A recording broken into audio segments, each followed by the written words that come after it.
Did you see that? Yes. Gosh. We're going to introduce you to a remarkable guest this morning, and a very well-behaved one as well. This is Shirley, a lab, and brought in by her owner, 6-year-old Rebecca, who's pretty remarkable as well. And Claire, mum, morning. Morning. Yes, Rebecca has type 1 diabetes, and she can't tell when her sugar levels are dangerously high or low, but Shirley, the dog, can. And she's been specially trained to look after Rebecca. So they're with us this morning, along with mum and Claire Guest, who's from the charity which trained Shirley. So good morning to you all. Well, tell us how it works, Claire. Presumably, Rebecca's blood sugar levels are okay right now. At the moment, yes, they're fine. I've just done a sugar test on her, and she's diabetic type 1, and she gives off an odour when her sugar level drops. She gives off an odour, and Shirley picks up this odour and smells it, senses it, before we know she's going low. And presumably it's an odour that humans Nobody can't else detect. can sense. No, So, that's right. describe an occasion when it's happened, when Rebecca's been, her blood sugar's been dangerously low, and Shirley's picked up something. And Shirley picks it up quite quickly, and Shirley just constantly keeps licking Rebecca's hands and legs until she has some Coke or some sugar in her, which brings the sugar level back up. And it's exactly the same if she has a hyper. If she goes too high, if she goes above 15, Shirley picks it up and senses it. Claire, am I right in thinking that Shirley actually sort of failed the audition to be a guide dog for the blind, but has now developed this other skill, which is quite remarkable? That's right. I work for a charity that trains dogs to detect human disease by odour. Every sort of change in our bodies, a change in our health, has a change in odour. We've only just learnt this over the last few years. We started training cancer detection dogs, and we're now training these dogs to alert brittle diabetics, people who have very poor awareness of their blood sugars dropping dangerously low. We found the dogs are remarkably accurate. They can warn somebody immediately when their blood sugars are dropping to a dangerously low level. It's extraordinary, isn't it? It And is. this is one of the first times that a dog's been partnered, as it were, with a child. Absolutely. I mean, these dogs are very, very rare. This is sort of a world-breaking training, and it's the first time that a dog's been trained successfully with a young child. Yeah. I would imagine, Claire, it makes you feel a lot more comfortable, a lot safer. There was that occasion, tell us, when Rebecca was at a disco, when Yes, things that's went right. wrong. Yes, Tell us what happened then. we had no idea she was going low. She was dancing away with her twin brother Joseph, and they come back to the table for a drink.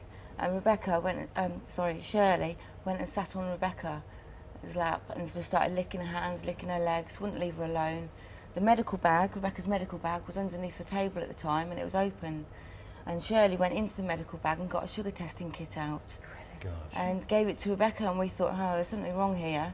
So with that, we did a sugar test on Rebecca, and she was low. She went down to 2.5. And if I hadn't got Shirley at the time, she would have collapsed. And she goes into a deep, deep sleep in which you can't put any sugar contents into her mouth because she'll choke. So it was really good that we had Shirley there at the time. It's made a big difference to your life because it means you can Yeah, not especially relax, at but you can night. sleep more. Is that right? Yeah, especially at night as well, because I don't know whether she's going to go low through the night or not. I don't know whether she's going to wake up or not in the next morning. So, but to have Shirley there sleeping next to her bed, and Shirley also alerts me through the night if she goes low or if she goes too high through the night. Gosh. And it's just reassurance, really, to know that the dog's there, Yeah. to give me a bit of peace of mind. Rebecca, what's it like? Can you describe what it's like when your blood sugar goes too low or too high? What happens? You feel all wobbly. I feel wobbly. You go a bit wobbly and feel a bit tired. So it must be lovely, mustn't it, having Shirley? Bet you love Shirley, right next don't to you? Yeah. And tell you what, though, you've got something a lot of kids would like to have, which is being allowed to have the dog in your bedroom. So it's fantastic, isn't it? That's right. Claire, how many of these dogs are there? Because you know that there'll be loads of people watching this morning who think to themselves, yeah, I could really do with that. There are only 10 dogs in the UK Really? at the moment, and we already have a waiting list. But we're a very new, small charity, and our hope is that we'll be able to help many people in the future. Apparently, the NHS spend £1 million an hour on diabetes-related conditions. So our hope is that the dogs will be able to help people to keep themselves safe, to prevent hypoglycemic episodes, but also be aware of when the blood sugars get too high, because over the long term that can cause major problems to a diabetic. So yes, we want to help as many people as we can, but we're very small and very new, so you know, obviously over the next few years we'll be hopefully growing steadily. All right. Well, thank you very much. It's a fascinating story, and thank you, Thank Rebecca you. and Claire, Thank you very much. and Shirley too, who is a great dog, isn't she? Yeah, brilliant, yes.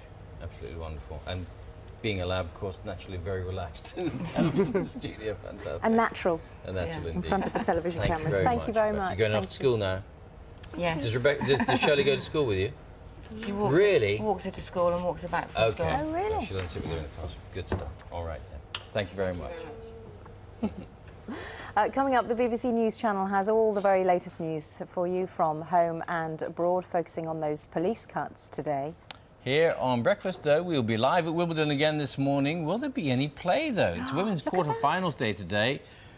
And at last, the rain has started to... It wouldn't be Wimbledon if we didn't have some rain. I would know, it? I know. The weather has been unseasonably warm so far, hasn't it? So Carol's going to be telling us what it's going to be like later. And Sue Barker's going to be giving us her top tips for this year's championships. First, so, news, weather and travel, where you are. Back in a minute.